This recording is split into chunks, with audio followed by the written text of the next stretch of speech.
রাস্তাটাকে ধরে এই যে নির্মল ধারা এখানকার এমএলএ 2021 সাল থেকে এমএলএ রাস্তা বানিয়েছে। হ্যাঁ, এই নির্মল ধারা এমএলএ আর দিদির উন্নয়নের রাস্তা, এই রাস্তায় 15 বছর দিদির উন্নয়ন দাঁড়িয়ে থাকতো।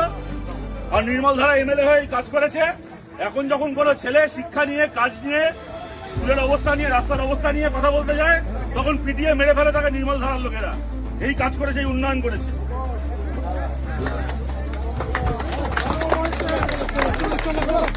আর এটা মানে তার মায়ের তোমার দাদা আছে বললে, তোমরা কি দুই ভাই না?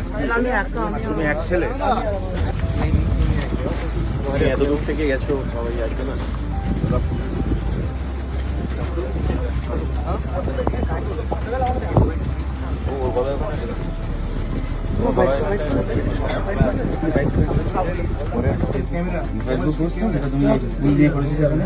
না, আমি স্কুল में কোনো पोस्ट করিনি, আমি জাস্ট জিজ্ঞাসা করতে গিয়েছি। स्कूल के जिज्ञेस करते हाँ, हैं। सिर्फ परमिशन मांगने गया था कि मैं स्कूल देख सकता हूँ। हाँ, और वो जो मास्टर हेडमास्टर वो भी बीजेपी के ये है, वीडियो में है। नाम क्या है इसका? काशीनाथ যে কমপ্লেন যে করেছো, তোমার কাছ থেকে পুলিশ কোনো রিটেন কমপ্লেন নিয়েছে নাকি পুলিশ লিখে যেটা সুমোটো কমপ্লেন করেছে ওটাই আছে কাজে? ना रिटर्न कॉम्प्लेन तो मार्च में पुलिस एक्शन रिटर्न मम्मी ने किया है। ठीक है, अभी मम्मी जिनको देखा है उनको पहचान है। अभी बहुत सारे लोग हैं जिनका नाम पता नहीं, मगर वो लोग है। जैसे कि सुनने में चेहरे पहचान जाए। जैसे हम जब इंदास हॉस्पिटल गए थे, पुलिस वाले कोई इंदास पुलिस स्टेशन से कोई मदद नहीं था हमको। একজন হেড স্যারকে এইটুকু কথাও বলেছিল। পরের দিন যখন ও স্কুলটাকে দেখতে গেল তখন তার ওর জন্য বিজেপির গুন্ডারা ওখানে অপেক্ষা করছে। কারা এই একটা সাধারণ একটা সোশ্যাল ভিজিলেন্সের দাবি করে কারা এখানে বিজেপির গুন্ডাদেরকে ডেকে আনলো? এখানে কাশীনাথদের ভূমিকা কি সেটাকেও খতিয়ে দেখতে হবে।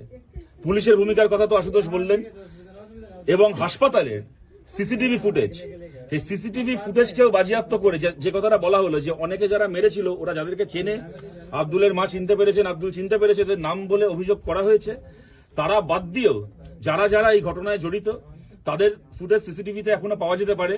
হাসপাতালের ইন্দাস হাসপাতালের ওই সিসিটিভি ফুটেজকে বাজেয়াপ্ত করে তাদেরকে চিহ্নিত করতে হবে। এবং দেখুন, আপনাদের একটা কথা বলছি, শুভেন্দু অধিকারী মুখ্যমন্ত্রী হওয়ার পরে খুব গুন্ডাদমন আইন করে লাফিয়েছিল।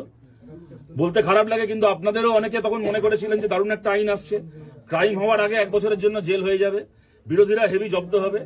কিন্তু আজকে তাকিয়ে দেখুন পশ্চিমবাংলায় সত্যি সত্যি গুন্ডা কারা পোষে।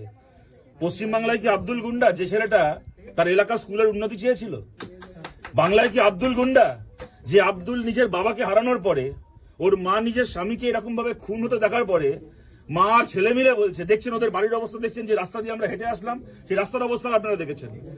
এই ঘরে দাঁড়িয়ে তার মা আর ছেলে বলছে যে আমাদের নিজের পরিবারের জন্য একটা নয়া পয়সা ক্ষতিপূরণ চাই না, আমরা ক্ষতিপূরণ নিতে অস্বীকার করছি, যেন সরকারের ওই ক্ষতিপূরণের টাকায় আমাদের রাজ্যের ছেলে মেয়েদের জন্য একটা সরকারি স্কুল তৈরি হয়, আন্তর্জাতিক মানের সরকারি স্কুল তৈরি হয়। তাহলে স্কুল চাই যে ছেলেটা, সে কি গুন্ডা? নাকি স্কুল চাওয়ার জন্য যারা পিটিয়ে মেরে ফেললো সেই শুভেন্দু অধিকারীর দলের মণিমাণিক করা সত্যিকারের গুন্ডা? আমি যে কম্পেনসেশনের কথা বলা হয়েছে সেটা আমি অস্বীকার করছি। তার পরিবর্তে আমার বাবার নামে একটা ওয়ার্ল্ড ক্লাস স্কুল বানানো হোক আমাদের রাজ্যের মধ্যে, যেখানে একটা পুরো দেশের মধ্যে এই আন্দোলনের শুরু হবে যে এবার এডুকেশন সিস্টেম আস্তে আস্তে শুধরাবে।